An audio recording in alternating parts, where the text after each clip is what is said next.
What is up, everyone, and welcome back. Today, I'm going to talk about 10 of my favorite records that I've featured on the channel. And the biggest criteria is that these are all records that have been requested, either by the band or by all of you guys out there in subscriber land. The other criteria really are how much I listen to these records. And all of the records that I'm going to talk about today are records that stay heavily in my rotation. And I go to and pick songs from and probably listen to at least once a week, if not more in some cases. And it's a diverse list. At the same time, I think you'll pick up on a lot of commonality between records as we get into it. The very first record I'm going to mention is one that's really recent, one that I did just a couple of days ago. Was it last week maybe? And that is the band MUCC and the record Trendy. This was requested via Patreon request by WHSM, and since I've done the video, I've gone back to it several times. It's just a really enjoyable, really easy to listen to record with some really great earworms, some really catchy melodies, some really memorable things about it. And it has a lot of diversity to it. You get some heavier moments, you get some softer moments, you get some really nice ballads, you get a couple of really fun tracks. And it's just an incredibly enjoyable, incredibly well written and composed record. The translations, of course, really made that even easier, and it's quickly becoming a favorite. It's one that I can listen to in between heavier stuff or bridging into lighter stuff, and it just really sits there in that middle ground. And I absolutely have become a fan of the record. Definitely one that I'm going back to quite a bit. So if you haven't checked that out and you're a fan of J-Rock and VK, it's certainly a good one. And I believe I did the video last week, maybe week before. The second record is also in the VK or J-Rock wheelhouse, and this was requested by Yao Mei, and it is the band Mejibray and the album Theatrical Roses. Mejibray are another one of those VK bands, especially on this record. Their style is very fluid. There's a lot of different elements. Their drummer is phenomenal. They've got a great guitar and bass player. And their vocalist, who I believe is back to going by Genki, really has a very diverse range. I think you can put some people off if you're not a fan of that very heavy, very wavy Japanese male vibrato.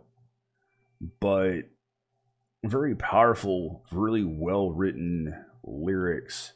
He really does wear his heart on his sleeve in a lot of these, discusses a lot of personal issues and a lot of the emotional issues that he has come up in his life. There's some great heavy parts. There's some really heart-wrenching ballads. And I believe I did this for March when I was doing the March Madness videos, just doing a record every day. And it's one that I continue to go back to. There's some really catchy stuff on it, and it's highly enjoyable. And again, there's just a lot of diversity to it and some really nice progressive elements. So, kicking the list off with some VK. These are in no real order other than just how I thought of them, but I'm not going to number it and say which is least favorite or most favorite or even least and most played, because at that point MUCC would be the least played because it's the most recent one I've done. The next record, we go to Portugal, and the band Infraktor and the record Exhaust. Infraktor just released their debut record, Exhaust, earlier this year. I believe it was in March. And they are very much a modern thrash band. They mix some of those earlier Exodus-like elements in there, but there's some really killer, almost death metal-like vocals, some really nasty, pummeling riffage, killer double bass, killer drum work. The drummer is an absolute standout. Great bass work as well. It's really tight. It's very well mixed. And it is just an aural onslaught from track 1 to track 8. And you get some surprises in some of those tracks. It's not like it's just straightforward pummeling thrash. They really mix up the riffing, going from straight palm muted nastiness to dynamic alternate picked riffs and single note stuff, really tasty solos involved, and it is just chock full of aggression. And this was requested by the band, and it was one that I really wanted to do, but the guys said, hey, please check it out when it comes out. And I did this for March Madness. Absolutely not disappointed. It's one that stays in heavy rotation. Go back to Son of a Butcher quite a bit.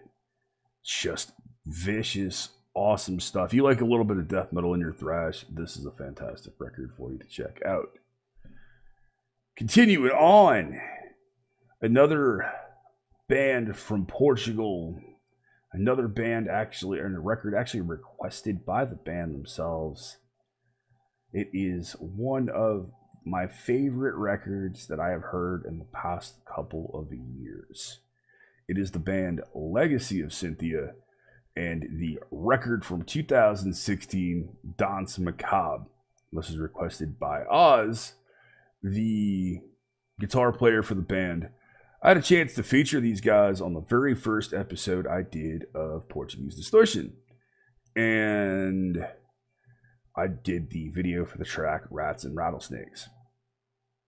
And I was really intrigued by the sound. And the band were kind enough to give me a download code and allow me to give me a copy of the record. And it took me a couple of months to finally get to it. Man, what an incredible alternative metal record. You get a mix of so many different sounds.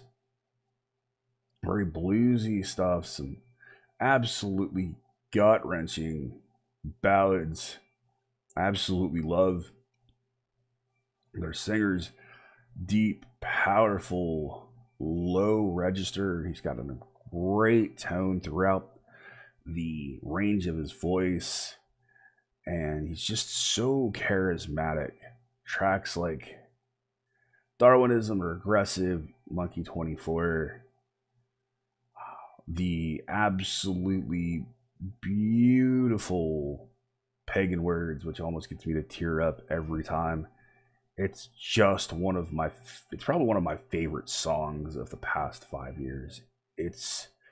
There's just something about it that is so incredibly special.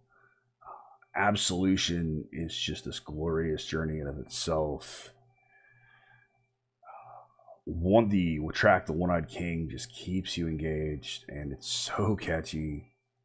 There's not a single track that I don't love on the record. It's very hard to skip around this one.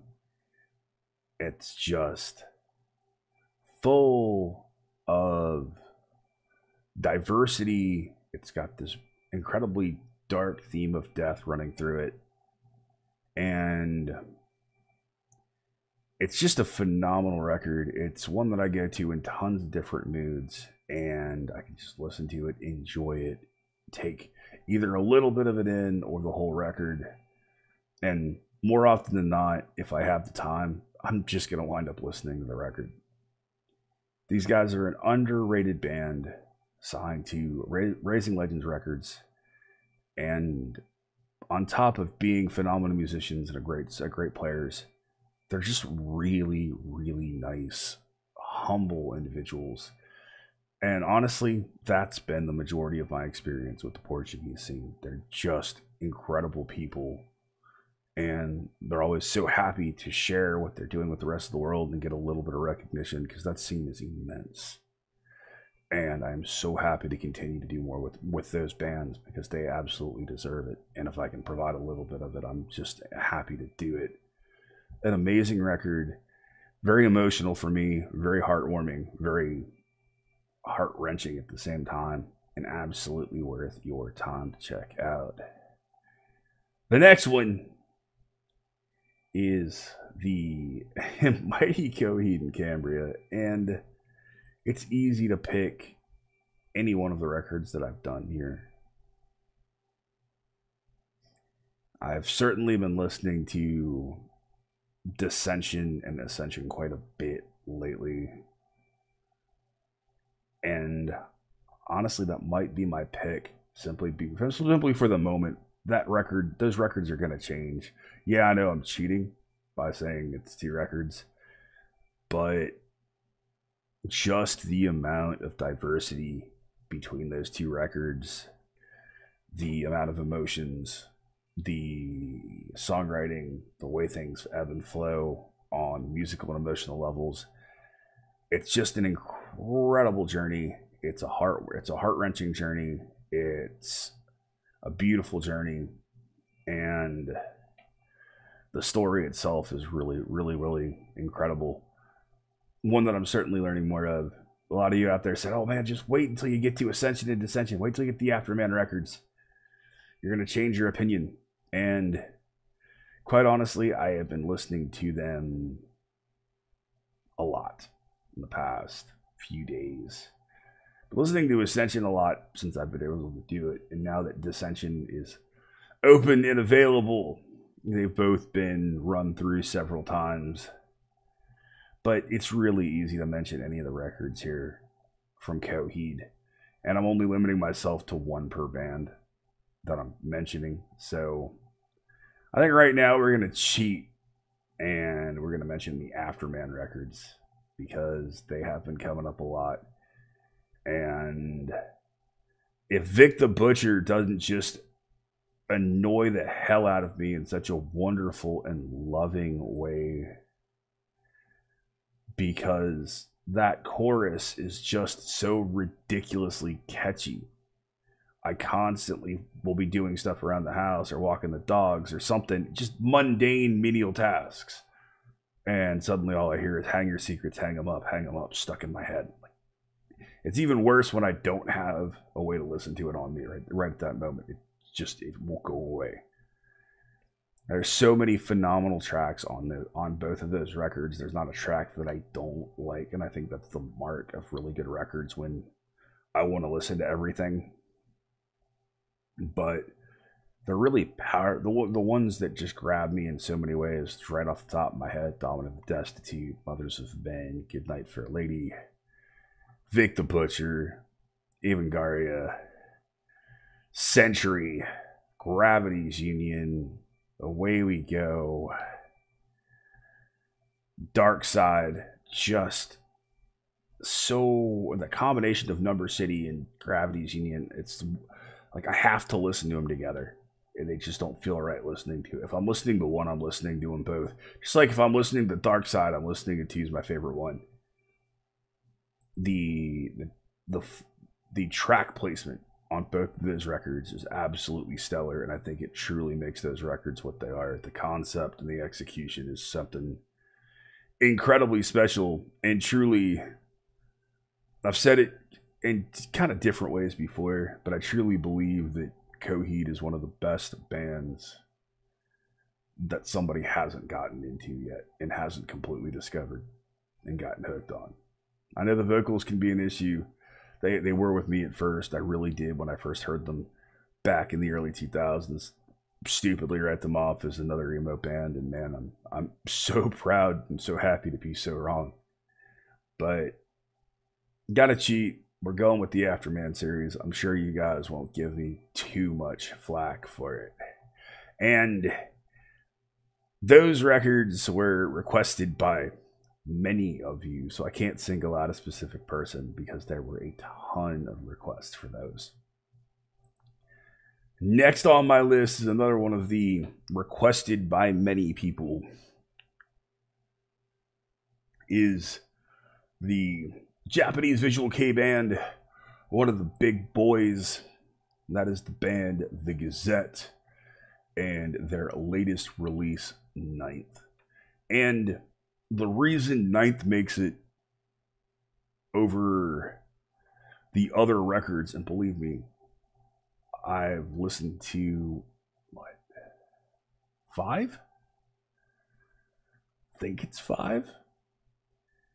But it really stands out because I love that it's almost like a jukebox of Gazette tracks. And what I mean by that is it's their current sound, but at the same time, you get those homages to the different eras of the Gazette inside the track framework. You get stuff like Unfinished, sounds like it could have come off earlier Gazette. More that pop punk like stuff. Tracks like Gush and Babylon's Tattoo breathe that heavier element. You get tracks like The Mortal, which have that very mercenary like feeling, and they hearken more to the Dogma and the newer approach. Those extended range tunings, the more of the synth work floating in there, more of those modern metal riffs, and a lot of more of the more advanced vocal layering and vocals that Ruki's doing.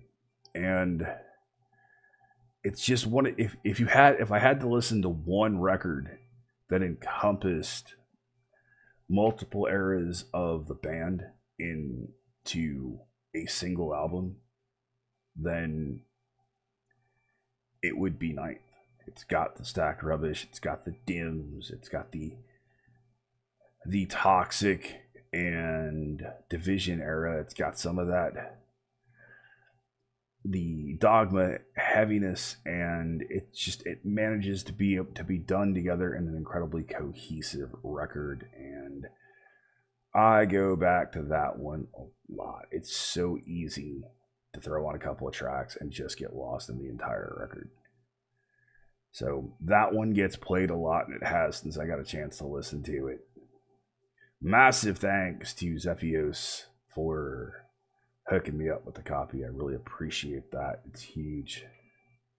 Zephios is also the vocalist for the visual rock band, and for a visual rock band here on the channel, and he's got some great stuff. I've had a chance to feature them a little bit. Waiting for more. I gotta actually do the record at some point. And the next band on the list is an earlier record that I had a chance to do last year. No, actually, I think I actually did it this year for March Madness. It's the band Dyscarnate, the album With All Their Might, and it was requested by my buddy Nick, one of my early subscribers back in the 30s or 40s. And it is a fantastic slab of death metal. Modern killer dual vocal attack from their guitar player and their bass player. A lot of really groovy, heavy, crushing, pummeling passages mixed in with a little bit of that progressive edge. Really incredible songwriting. And it goes in some directions that I truly didn't expect. There's a lot of diversity in that death metal sound they have, and it's an absolutely phenomenal record. It's one of the easiest listening death metal records I have heard in years, and I absolutely love it. I go back to tracks from that a lot. Iron Strengthens Iron is a big one. but there's so many phenomenal tracks on the record. There's another one of those records that I can listen to from start to finish, and that's a big theme here. Is any of these records I can throw on from track one and take the ride at any given point and enjoy every single second of it. Another one is also from my buddy Mick, and it is the band Black Crown Initiate and Selves We Cannot Forgive. And man, this is an absolute beast of a record. It is just a glorious modern progressive death metal masterpiece. There's influences outside of metal. There's jazz, there's a little bit of funk, there's some classical in there. There's a phenomenal mixing of clean and aggressive tones, killer drum work, killer bass work, phenomenal clean vocals mixed in throughout, a little bit of synth here and there, and it is just a monstrous, incredibly amazing journey. It has this soul-touching feeling to it for being such a brutal, nasty progressive death metal record. Not brutal in the brutal death metal sense, brutal in just the assault of it. It's a great record, and it's one that I continually go back to when I want that progressive death metal fix. And I anxiously await new material from them, because this one came out about 2 years ago. And getting down into the last couple here, the new Dorian Gray record, The Insulated World. This record has truly grown on me. It took a little bit of time to listen. I gave it the first listen, and I liked it. I enjoyed a lot of it. And then I kind of had to fight with it. And now I'm finally to the point where I'm ready to truly do a review on it. But I have just fallen in love with the record. There's a lot of amazing tracks that I go back to quite a bit. And it's a deceptively complex record.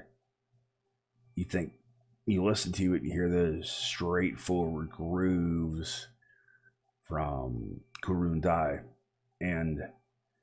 but then they branch off into these different riffs, these different feelings, these different emotions. Ko is absolutely on fire vocally throughout the entire record. There's a couple of phenomenal solos. I do wish they soloed a little bit more on the record, but there's some incredible solos like on Aka. And it's a record, the more I listen to it, the more I love it. But like with all the Dorian Gray stuff, it took a little bit for me to get used to it. But honestly, it's a record that I would be very tempted to show a new listener and go, hey, this is kind of what Dorian Gray sounds like. Because you can give them some of these different tracks. And I think they're heavy, but I think they're actually somewhat accessible. And it's just a great record. Really appreciate the darkness and the depth, the emotion that is just littered throughout the record. The more I finally just got into it, I loved it. I had to push away some of my personal biases, but man, what a rewarding listen. Just an amazing record that I highly recommend for people that are into VK that haven't had a chance to hear it yet. And the last record comes from Moscow. It comes from the band Be Under Arms. The record is Dark Tales of the Northern Country. This was requested by vocalist Anna, and her husband Vladimir are the vocalists of the band. They are a metalcore band out of Moscow, and quite honestly, I feel like metalcore is kind of selling the band short. There's a lot going on. It is a very in-depth record. I love the concept of it. Their mascot, the Lord of Bombs, lords over his dystopian, war-torn world and comes down to tell the orphan children of the war stories every night. And the whole record is basically war stories. And in fact, and it's a blend of stuff. You have tracks that dive into pop culture and movies, like New Order is about the book American Gods. The Purge is about the Purge. And there's some just really, really great tracks on the record. Purge is probably one of my favorites. It's got an absolutely amazing chorus riff that's a couple of cool chugs. This really nifty harmonic placed in the middle of it. And the vocal interplay between both singers is absolutely fantastic. To be able to hear that male aggressive, the female cleans, just this interwoven, tight, technical, soulful interplay between two vocalists. The chemistry between the two is outstanding. It's everything I could hope for in a husband and wife vocal tandem. The musicianship throughout the record is incredibly top-notch, and it culminates and closes out with the absolutely fantastic Don't Fear Death, which is a very beautiful ballad about crossing the river Styx and moving on to the underworld. I was fortunate enough to have these wonderful people send me a care package all the way from Moscow, which arrived right after my birthday in July, which was awesome. Cool, one of the coolest birthday presents I've had in a while. Bunch of swag from them, all their records. And it is a record I go back to a lot. When I want a bit of that diversity in the attack, some great heavy passages along with some fantastic melodic metal riffs, really tight, solid production, and just absolutely virtuoso dynamic vocals. This is a record that I reach for quite often, and that is the end of my list. Highly recommend these records. Can't recommend them enough. I listen to a lot of music on the channel. I've listened to a lot of records on the channel. And it takes a lot for me to be able to go back to a band when I'm not making videos, because I make so many videos. I've got up well over 700 in the past 14 and a half months, almost 15 months. And that is a ton of music. And I'm really anal about doing full reviews, so I listen to an album quite a bit when I do that. And I just keep going back to these records. They're ones that when I sat down and I thought about it, I'll do a top 5. No, that's not enough. I'll do top 6. No, we're just going to do top 10 because I can easily think of 10 records. There's certainly others out there that I will mention. I'll probably do a follow-on list at some point in the near future. But I wanted to do a 10 list and discuss these lovely bands. List will be in the description. Thank you to everybody that's recommended it. Thank you to all the bands out there that have provided me with music. Thank you to the fans that have took it upon themselves and decided I needed to copy these records of some of the records that I've listened to. It's amazing. You guys are amazing. And I'm truly honored to be able to continue to do these for you and have them be well received. So, thank you from the bottom of my heart. I've I'm doing my best to get some Christmas presents recorded for you guys. For those of you that celebrate the holidays, celebrate Christmas. I'm not religious, but I enjoy Christmas for the familial aspects and the decorations and the baking and a lot of that stuff. But I'm not. So I celebrate it, but I don't necessarily celebrate the religious connotations associated with it. Happy solstice to you out there that recently celebrated that. Hanukkah to those of you that celebrate that as well. And I will certainly do some videos before Christmas. And hopefully I will get the Christmas present videos that I have in mind done, and I can have those up for you on Christmas Day. Thank you guys. I love you. Thank you to my law enforcement, military, veterans, and first responders for what you do every day. As always, you have been awesome. I have been Baldman. I'll see you in the next one. Be excellent to each other. Keep headbanging.